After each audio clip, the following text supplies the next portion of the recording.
السلام علیکم ناظرین، اس ایپیسوڈ کے شروعات میں ہم دیکھتے ہیں قدس میں ولیم لکھ رہا ہوتا ہے جبکہ صلیبی اور مسلمان ایک دوسرے کو تباہ کرنے کے لیے میدان جنگ میں لڑ رہے ہیں۔ وہ اپنے دشمنوں کی آنکھوں میں اپنے ایمان کو چمکتے ہوئے یقین کے ساتھ تولتے ہیں۔ یہ دراصل ان کے اور ہمارے درمیان ایک پوشیدہ بندھن بناتا ہے۔ آج میں نے اپنے قلم کو ہمارے درمیان اس پوشیدہ بندھن کی خاطر سیاہی میں ڈبو دیا ہے۔ ادھر ہم دیکھتے ہیں صلاح الدین ایوبی میودود اور باقی ساتھیوں کے ساتھ شیرکو کی قبر کے پاس دعا مانگ رہے ہوتے ہیں۔ ایک آواز گونجتی ہے۔ امیر شیرکو کی سربراہی میں مسلم فوج نے شاندار فتوحات حاصل کی۔ جنگی تاریخ میں وہ نڈر اور باصلاحیت کماندار کے طور پر جانے جاتے تھے۔ ان کے سپاہی ان سے ایسی عقیدت سے پیار کرتے تھے جو ہر کماندار حاصل نہیں کر سکتا تھا۔ ہر سپاہی کی طرح وہ بھی انتہائی فیاض اور ہمیشہ اپنی بات پر قائم رہتے تھے۔ دعا کے بعد صلاح الدین ایوبی اس لمحے کو یاد کرتے ہیں جب امام لے کے ساتھ جنگ میں شیرکو نے ان کی جان بچائی تھی۔ اس خیال کے بعد صلاح الدین ایوبی تلوار شیرکو کی قبر پہ رکھ دیتے ہیں۔ آواز مزید گونجتی ہے۔ اس دنیا میں جس کا نام لیتے ہی سب کے سب احترام میں کھڑے ہو جاتے تھے وہ شیرکو المنصور گزرے ہیں۔ اگلے منظر میں صلاح الدین ایوبی وزیر کا لباس پہن رہے ہوتے ہیں اور آواز گونجتی ہے۔ امیر شیرکو کی موت کے فوراً بعد سلطان نے جسے تخت پہ بیٹھنے کی خلت بھیجی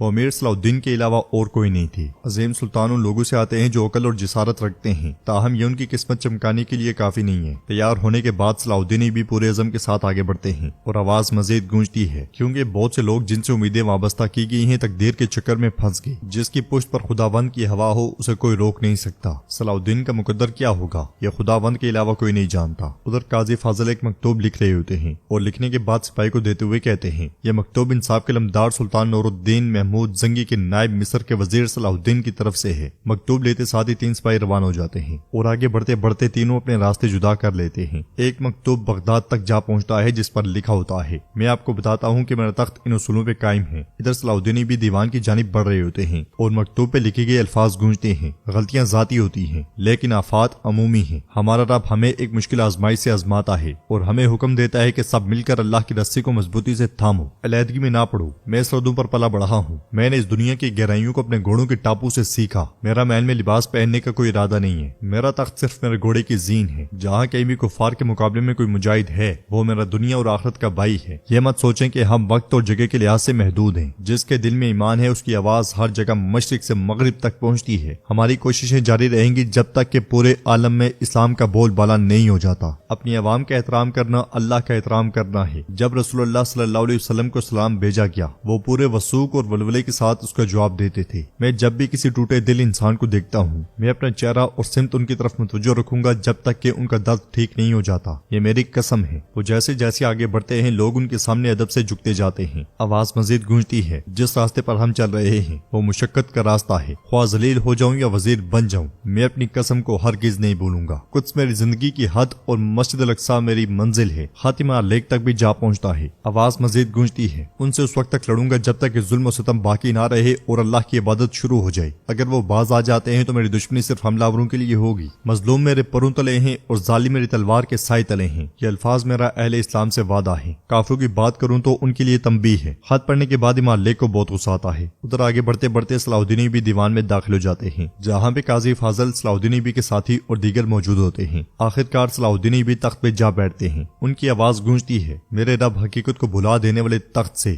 حقیقت کو بھلا دینے والی سلطنت سے تیری پناہ چاہتا ہوں۔ قاضی فاضل کہتے ہیں محترم وزیر آپ کی وزارت نے تمام مصر کو خوشی دی۔ انصاف کے دیوان میں آپ کی موجودگی میں ریاستی عہدیداران آپ کے دربار میں حاضر ہیں۔ ہم آپ کے احکامات کے منتظر ہیں۔ شام میں سلطان اصفہانی سے پوچھتے ہیں کیا شیرکو کے سپاہیوں میں یادگاریں تقسیم کر دی گئی ہیں؟ تو اصفہانی کہتے ہیں میرے سلطان تقسیم کر دی گئی ہیں۔ آپ کے حکم کے مطابق ان کی جو یادگار جس کے لیے تھے وہ اسے سونپ دی گئی ہے۔ سلطان کہتے ہیں شیرکو حلب کے بعد سے میرا ہمنوا تھا، میں ابھی تک اپنے آپ میں نہیں آ پا رہا ہوں۔ میودود کہتا ہے ان جیسے زبان کے پکے چند مجاہدین ہی اس سرزمین پر آتے ہیں، اللہ ان کا مقام بلند فرمائے۔ سلطان کہتے ہیں آمین، وہ ہمیں مصر تحفے میں دے کر چلا گیا۔ ادھر وزیر صلاح الدین کہتے ہیں ہم نے اب تک مصر میں امن و امان برقرار رکھنے کے لیے بہادر اور اہم لوگوں کو تعینات کیا۔ اب وقت آ گیا ہے کہ محل اور فوج میں نظم و ضبط کو یقینی بنایا جائے۔ قاضی فضل اب سے دیوان کے رہنما اور سربراہ مشیر کے ساتھ ساتھ میرے نائب بھی ہیں۔ عزیز اب سے میرے لشکر کے سردار اعلیٰ ہیں۔ کرتگن بہت پرجوش ہوتا ہے مگر صلاح الدین ایوبی کہتے ہیں سردار زادے سردار عرفا علی وہ شہر کے نظم و ضبط اور حفاظت کے ذمہ دار ہیں۔ ایک ہی وقت میں گھڑسوار لشکر کے سربراہ بھی ہیں، بزرگ تر انداز دستے کا کماندار ہے اور ساتھ میں جاسوسوں کی طرف سے آنے والی تمام معلومات کو بھی جمع کرے گا۔ پیادہ فوج ادریس کے سپرد ہے۔ ابراہیم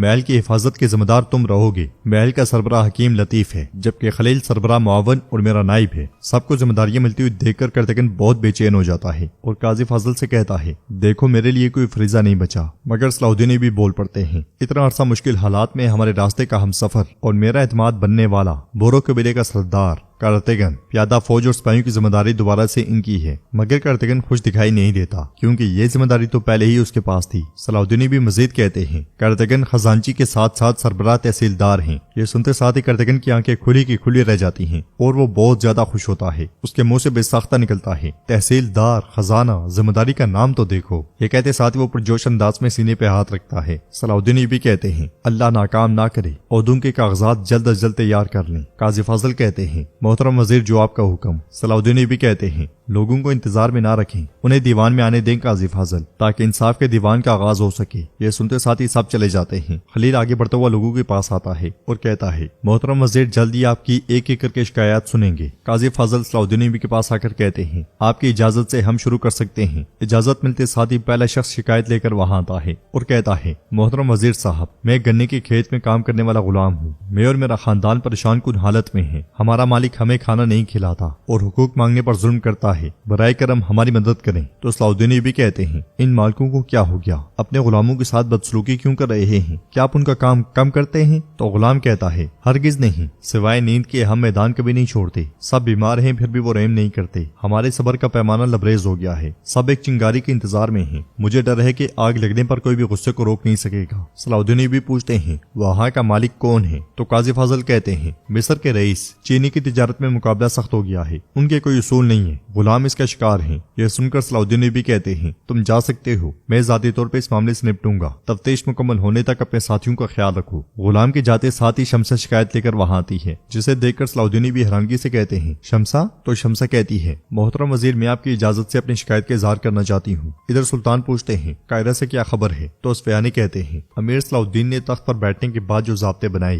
اس کے مثبت اثرات دیکھے گئے ہیں۔ تو سلطان کہتے ہیں، لیکن یہ کافی نہیں ہے، مصر کو زندگی دینے والا یہ شام ہے۔ انہوں نے ایک وجہ سے کیرک کے راستے میں مسلمانوں کے قافلوں پر حملہ کیا۔ وہ شام اور قاہرہ کے درمیان تجارتی راستے کو توڑنے کا ارادہ رکھتے ہیں۔ مہدود پوچھتا ہے، کرنے والا کون ہے، لٹیری یا صلیبی؟ تو سلطان کہتے ہیں، اس راستے پر کیرک کی معلومات کے بغیر پرندہ تک نہیں اڑتا۔ ہمارے قاہرہ کو قائم و دائم رکھنے کے لیے ہمیں اس رکاوٹ کو جڑ سے اکھاڑ پھینکنے کی ضرورت ہے۔ مہدود کہتا ہے، کیا ہم حریم کے بعد کیرک پر نظر جمائیں گے میرے سلطان؟ تو سلطان کہتے ہیں، مصر کو مکمل طور پہ محفوظ رکھنے کے لیے ہم یہ کرنے پہ مجبور ہیں۔ ہمارے پاس اچھا موقع بھی ہے، کاؤنس میلا، وہ کیرک قلعے کی کنجی ہے۔ تو ناظرین، اس کے ساتھ یہ ایپیسوڈ بھی اختتام پذیر ہوتی ہے۔ اگر آپ کو ویڈیو پسند آئے تو ویڈیو کو لائک کر دیں، چینل کو سبسکرائب نہیں کیا ہوا تو سبسکرائب کرنے کے ساتھ ساتھ گھنٹی والے آئیکن کو دبانا مت بھولیں۔ انشاءاللہ ملتے ہیں نیکسٹ ویڈیو میں، تب تک کے لیے رکھیں اپنا اور اپنوں کا بہت زیادہ خیال۔ اللہ نگہبان۔